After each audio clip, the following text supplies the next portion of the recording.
Jenis-jenis CPU atau high-safe cooler.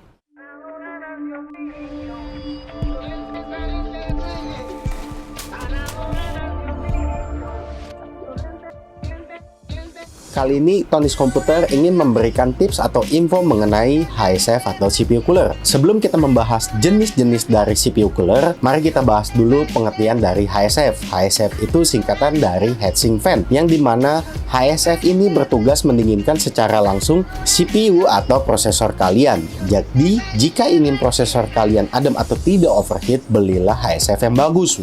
Bukan membeli fan untuk casing yang banyak. Inilah yang sering terjadi salah pengertian dari perakitan komputer. Jenis-jenis high-safe atau CPU cooler yang paling banyak digunakan antara lain: 1. Air cooling. Cooling ini adalah yang paling banyak dan paling tidak asing. Air cooling standar banyak sekali kita dapatkan ketika kita membeli sebuah prosesor, walaupun ada prosesor-prosesor tipe tertentu tidak mendapatkannya. Pilihan penggunaan pendingin jenis ini adalah pilihan yang paling mudah dan sederhana pada PC kalian, karena hanya menggunakan heatsink sebagai penyalur panas dan kipas untuk membuang udara panas pada heatsinknya. Model ini paling mudah untuk kita bedakan dari fisiknya. Contohnya seperti ini adalah cooling dari prosesor Intel, ini cooling dapat dari prosesor AMD. Mudah sekali untuk melihatnya seperti ini. Dia ada heatsink, ada juga fan-nya. Ini adalah jenis tipe dari air cooling. Keunggulan dari high-safe ini adalah harga yang ditawarkan biasanya lebih murah, pemasangannya lebih mudah, tidak memerlukan casing yang besar, lebih aman. Pada saat fan rusak, kalian hanya tinggal mengganti fan-nya dengan yang lain. Kekurangan dari jenis high-safe ini adalah kurang maksimal untuk meredamkan panas dari prosesor. Tampilannya tidak semenarik jenis lainnya, dan untuk beberapa tipe ada yang dapat membengkokkan motherboard karena beratnya, seperti Noctua NHD14, Zalman CNPS20X, dan lain-lain. Untuk high-safe yang berukuran besar, terkadang pemasangannya sedikit mengganggu. Kalian harus menghitung tingginya, apakah jika kalian memakai slot RAM yang penuh, mentok atau tidak. Kedua, liquid cooling atau all-in-one water cooling. Jenis ini lebih baik lagi dalam peredaman panas pada prosesor, walaupun ada beberapa tipe yang kalah dengan air cooling tertentu.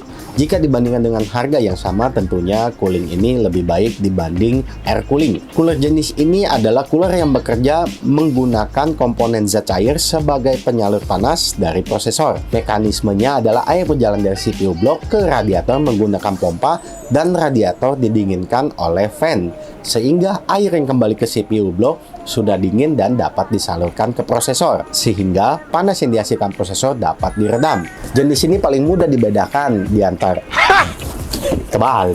Jenis ini paling mudah dibedakan. Kalian bisa lihat sendiri, pasti ada radiatornya dan juga ada water block untuk prosesornya dan juga ada selang. Keunggulan dari jenis high-safe ini adalah tampilan PC kalian menjadi lebih menarik, meredam panas lebih baik, panas dari CPU atau GPU dapat langsung cepat dibuang keluar casing, berat lebih ringan dari high-safe dengan TDP yang sama, bentuk lebih dinamis dan lebih elegan dari air cooling, tidak memerlukan maintenance. Kekurangan dari high-safe ini adalah pemasangan lebih sulit dibandingkan dengan air cooler, memerlukan casing yang cukup karena harus ada tempat untuk radiatornya. Harga yang ditawarkan biasanya lebih mahal.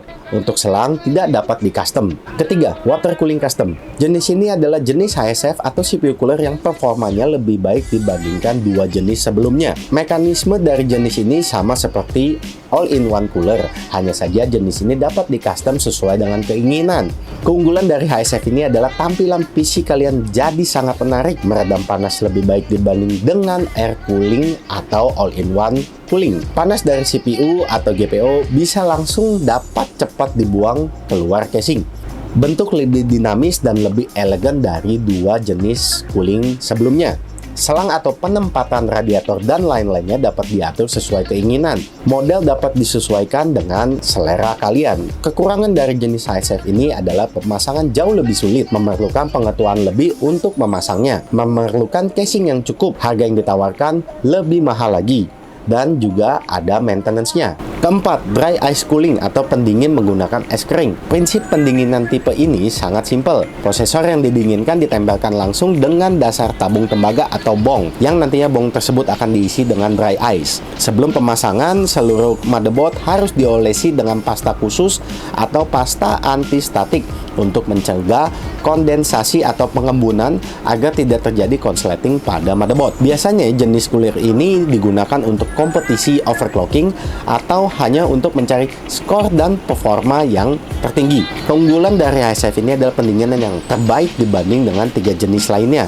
Kekurangannya tidak dapat digunakan untuk harian, sulit mencari partnya. Ya, itu dia jenis atau CPU cooler yang beredar di pasaran. Jika ada yang kalian ingin tanyakan atau kalian ingin tambahkan, silakan kalian komen di kolom komentar di bawah ini.